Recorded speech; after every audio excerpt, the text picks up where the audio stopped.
Bonjour, voici un nouveau type de vidéo. C'est comme un roman photo, mais pas vraiment d'histoire. C'est plutôt une vidéo explicative, avec les photos et des commentaires qui vont aller avec les photos pour voir un peu comment fabriquer telle pièce. Ici donc sur cette vidéo, c'est un pendentif, c'est deux pendentifs en fait que j'ai fabriqués avec l'ordre du client. Donc tout est parti à partir d'une bande en 14 carats jaune qui était faite. Qu'on voit à l'écran d'ailleurs sur ma superbe main. Hein, euh, merveilleusement maculé de taches noires causées par le polissage. Donc, ça a été recuit, la tige a été recuite bien sûr, et pendant ce temps-là, on pouvait voir les deux pierres qui sont à monter, un peu la même taille. Ce qui diffère vraiment, c'est que la pierre facetée en haut, la topaze bleue, elle, est beaucoup plus épaisse, donc va demander une épaisseur plus grande que la tourmaline en dessous. Donc ici, j'avais commencé à découper une partie pour la serture de la tourmaline, qui demande moins d'épaisseur. Donc avec une pince ronde, je mets en forme le fil. Après un petit découpage très très simple pour que les deux parties arrivent l'une face à l'autre. Puis je regarde tout le temps aussi avec la pierre sur les sertures, voir si c'est la bonne grandeur. Là, ça allait, donc après je suis allé faire une soudure. La soudure est faite, puis en mettant la pierre sur le plat de la serture, on peut voir en fait si elle est assez grande. Pour cette pierre-là, je voulais donner un peu plus d'ampleur. Elle est un peu plus petite que l'autre, donc j'ai un peu plus d'ampleur. Donc j'ai exagéré un peu l'épaisseur de la serture. Mais ça laisse amplement de métal sous la pierre pour que ce soit très très résistant. Ici, donc dans l'épaisseur, avec un compas, je trace premièrement ma façon de faire. Hein, c'est ma façon. Il n'y a pas de bonne ou de mauvaise façon de faire. Hein. Je pense qu'en fait, il y a plein de bonnes façons de faire et chacun prend celle qu'il préfère. Puis, donc ça, c'est la mienne. C'est celle que j'aime bien. Donc, je fais une petite ligne avec un compas qui délimite en fait l'épaisseur que je veux que la serture ait. En fait, que l'épaisseur sur laquelle la pierre va être descendue. Donc, la ligne est là. Mon petit truc personnel, avec une fraise art en anglais, je pense que c'est biconique en français. Donc avec elle, je vais déligner cette ligne-là, je vais la détourer, puis en allant comme par en dessous, ça se fait super bien. Et c'est comme si en fait je pourrais pas aller plus loin que ça a déjà été fait, déligné par la fraise. Donc c'est un petit truc, moi je trouve que vraiment sympathique, ça prend pas de temps à faire, puis ça allège le travail. Donc après, avec une fraise cylindrique, je vais creuser le métal tout autour, tranquillement, régulièrement, pour que la pierre glisse tout doucement à serre dans la serture. Et donc on voit ici que l'épaisseur soit tout à fait correcte pour rabattre sur la pierre pour le sertissage au final. Le vu de dos, donc la pierre est bien à côté, contre le plat à l'intérieur de la serture. Cette technique-là aussi, ça fait en sorte qu'il n'y a pas une autre soudure à faire à l'intérieur de la serture. C'est plus beau, c'est plus joli. Ça se fait assez rapidement. C'est la meilleure façon de faire. Toute autre façon de faire est moins bonne. Mais vous pouvez en faire une autre, si ça vous plaît plus. Mais vraiment, je vois pas pourquoi cette technique-là pourrait pas être utilisée, ne serait pas utilisée, parce que tout est plus simple.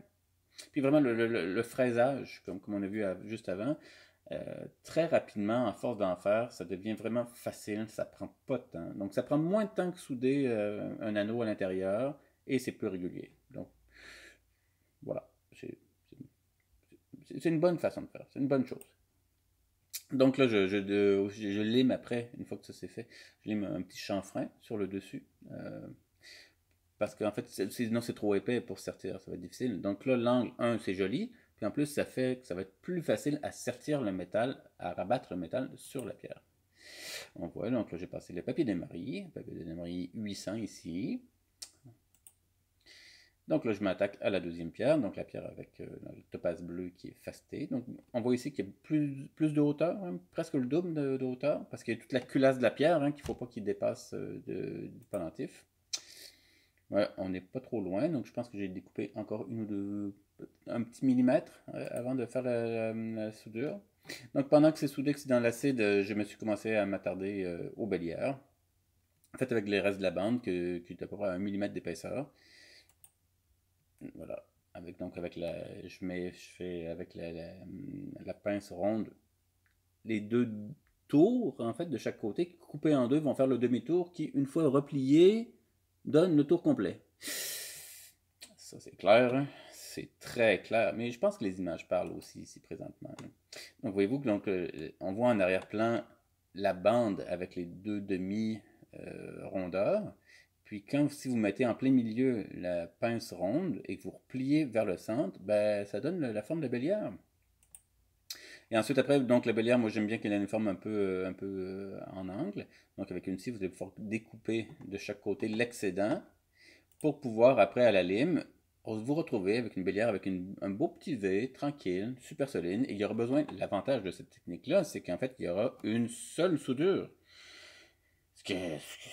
On veut le moins de soudure possible. Donc ça, c'est vraiment joli. Puis assez bien. Puis en fait, ça voyez-vous donc sur la bélière, dans laquelle j'ai mis mon poinçon, j'ai limé en fait pour arrondir le tout. Parce que je trouve ça plus joli aussi comme ça, mais j'aurais pu les laisser très très carrés, plus carrés. Donc là, c'est la serture avec topaz bleu, qui est à bonne grandeur. La même technique, donc je détourne aussi avec une fraise cylindre. La pierre tombe dedans, bien calée. Ensuite, ici, on voit qu'à l'intérieur, pour faire l'angle dans le bas de la serture, avec une fraise biconique encore, je donne un coup de fraise pour que l'angle de la pierre, de la culasse, se retrouve dans la serture. Puis ça aussi, par l'intérieur, ça se fait super bien. Papier d'émery, toujours utile. Parce qu'après, une fois que la soudure est faite, il ne reste presque le polissage. Donc la pierre descend bien comme il faut dans la serture.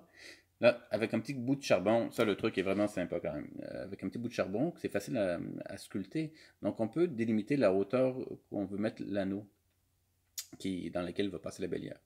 Et donc là, je pense qu'il était à peine trop haut. Je l'ai descendu un peu. Et là, on voit dans la prochaine photo, il me semble, la hauteur, voilà, à peu près dans le milieu. Donc là, la bélière va pouvoir aller vraiment bien se poser en ça. Et donc, je fais la soudure directement donc sur ce charbon-là. Ici, on voit que de chaque côté, il y a un petit paillon de chaque côté de l'anneau qui va se souder très tranquillement à travers la serture. Après, donc, il faut enlever je passe l'intérieur après. Donc, vous avez vu que j'ai rien fait de l'intérieur, mais moi, je trouve que de toute façon, quand on fait la soudure, ça noircit un peu, une petite oxydation de surface vraiment légère. Ben, l'intérieur, je m'occupe de ça à la fin, complètement, quand il n'y a plus aucune soudure à faire. Donc, le papier d'émery, le polissage, vous voyez, le polissage est vraiment bien. Donc, le coton, vraiment, je le découpe pour que ça soit j'en ai vraiment de plusieurs grandeurs. Et celui-là, il est vraiment tout petit, donc pour aller bien polir l'intérieur de sertissure. Pour l'anneau, j'y vais avec une corde de coton, avec un enduit de la pâte à polir Lustbar. Ça se fait vraiment bien. Alors, mais il faut aller un peu fort, mais avec la chaleur, très très vite, vous allez voir que le polissage va se faire super bien. Ensuite, je polis l'extérieur aussi, toujours avec une rondelle de coton, mais beaucoup plus grosse celle-ci pour l'extérieur, car j'ai plus de place.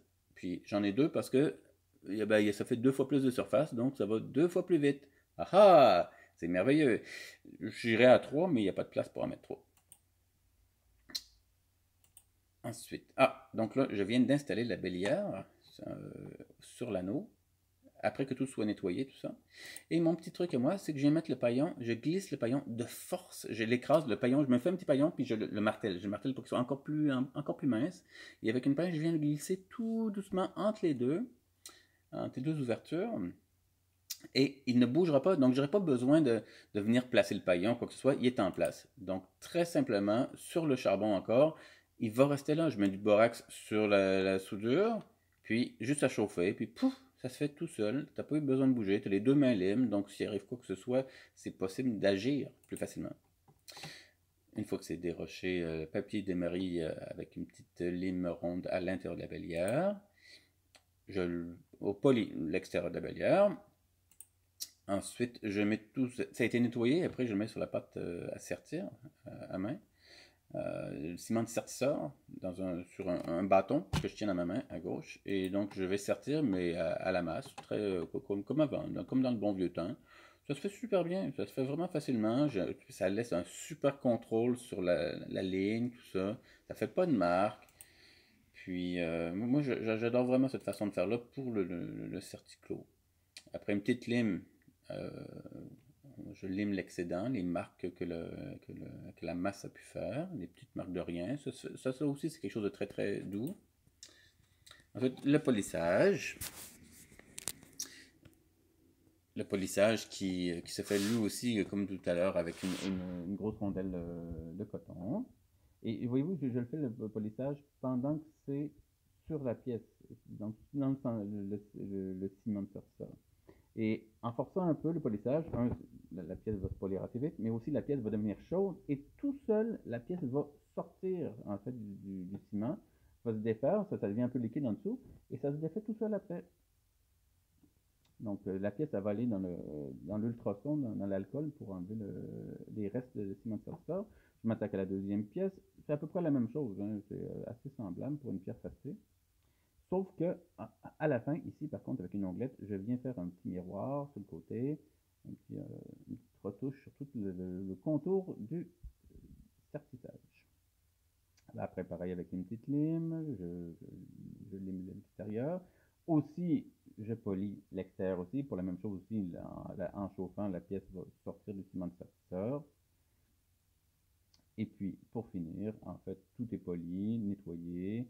L'ultrason et les pièces sont prêtes à être livrées. Et puis, le bleu, c'est beau le bleu, hein? Et, elle est encore plus belle, je trouve. Et la ligne, regardez comme c'est régulier tout ça. Et à mon avis, c'est quelque chose qui est plus facile à avoir d'aussi régulier, comme ça, quand on sertit à la main, comme ça à la masse, qu'avec un marteleur. C'est mon avis. Mais aussi, je trouve que en le faisant avec l'expérience, j'ai plus d'expérience là-dedans, donc pour moi, c'est juste plus facile aussi comme ça. Voilà! Donc, j'espère que vous avez aimé les vidéos explicatives de toutes les étapes de fabrication des deux pendentifs. Bonne fin de journée!